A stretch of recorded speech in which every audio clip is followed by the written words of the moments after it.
Okay, so today we're diving into Ray Kurzweil's really provocative new book, The Singularity is Nearer. It paints this incredible picture of a future where humans and artificial intelligence basically become one. Let's get right into it. All right, first things first. What exactly is this singularity that Kurzweil keeps talking about? It's the whole point of the book, the main event, so we've got to get a really clear handle on what he means.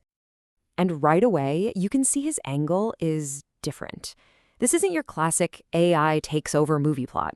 He's talking about a merger, an upgrade for humanity, where we expand our own minds on a scale that's, frankly, almost impossible to wrap your head around. And this isn't some far-off, someday kind of prediction. Nope, he puts actual dates on the calendar. By 2029, that's just a few years away, he says an AI will be so good, you won't be able to tell it apart from a human in a conversation. And then, just 16 years after that, 2045, that's the big one, the singularity. So you're probably thinking, a human-AI merger by 2045, that sounds like something straight out of science fiction. How in the world could we possibly get there so fast? Well, his entire argument hangs on one single powerful idea. It's called the law of accelerating returns. And the key thing to understand is that progress doesn't move in a straight line. It moves on an exponential curve. Every new technology makes it faster to invent the next technology, which creates this powerful accelerating feedback loop. Things just keep getting faster and faster. The problem is, our brains didn't evolve for that. We're wired to think in straight lines. We expect tomorrow will be pretty much like today. I mean, get this. In 2014, an AI expert predicted a specific image recognition breakthrough was still 2 decades out, 20 years. Well, Google cracked it the very next month. That's the exponential curve, in action. And it's why the future can sneak up on us so fast. And the fuel for this exponential engine is pretty simple. Computing power just keeps getting cheaper and more powerful. Just look at these numbers. Back in 1993, $1,000 bought you a few million calculations per second. Today, that same grand gets you over 100 trillion. It's this relentless, mind-blowing improvement that makes Kurzweil's timeline even seem possible. Okay, so we've got this insane computing power. But how do we actually do it? How do we make the leap from using a powerful tool like a computer to making it a literal extension of our own minds? Kurzweil says we have to physically connect our brains to the machine. His whole roadmap zeroes in on a very specific part of the brain, the neocortex.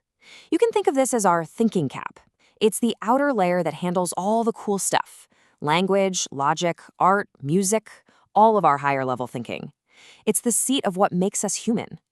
So here's his proposed 3-step plan. Step 1, we create nanobots, these tiny little robots small enough to travel through our blood vessels. Step 2, we introduce them into our body non-invasively. No surgery needed, they just go in through our capillaries. And step 3, these nanobots act like tiny wireless routers, connecting our biological neurons directly to a massive AI brain in the cloud. And the result of making that connection? It's just staggering. We're not talking about just thinking a little bit faster. Kurzweil predicts that this non-biological part of our intelligence will boost our cognitive capacity by a factor of millions. It would be a leap in evolution as big as when we developed the neocortex in the first place. So this brings us to the really big question, right? What would a world filled with super enhanced humans actually be like? Is this heading towards a utopia, a dystopia, or something we can't even imagine?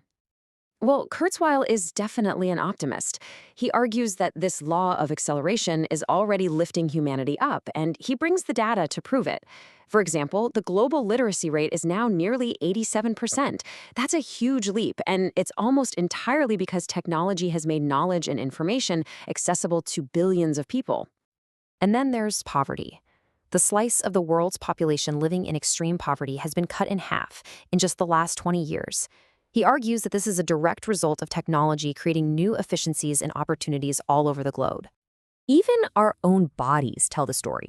Between 1880 and 2000, life expectancy in the US shot up by an incredible 37 years.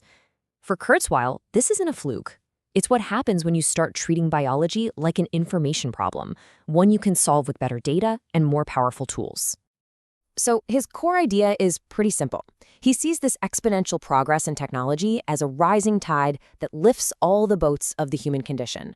It solves old problems, it creates new abundance, and it empowers us to overcome our limitations. But, and this is a really important but, he is not a blind optimist. The book is very clear that these same technologies carry enormous risks. We're talking about engineered diseases, runaway nanobots, or, the big one, a super intelligent AI that doesn't share our values. These are all existential threats that we have to manage perfectly. And that really brings us to the ultimate takeaway here. The singularity isn't just a technological event, it's a philosophical one. It forces us to ask the most fundamental question there is. When our own biology is no longer what defines us, who or what do we become?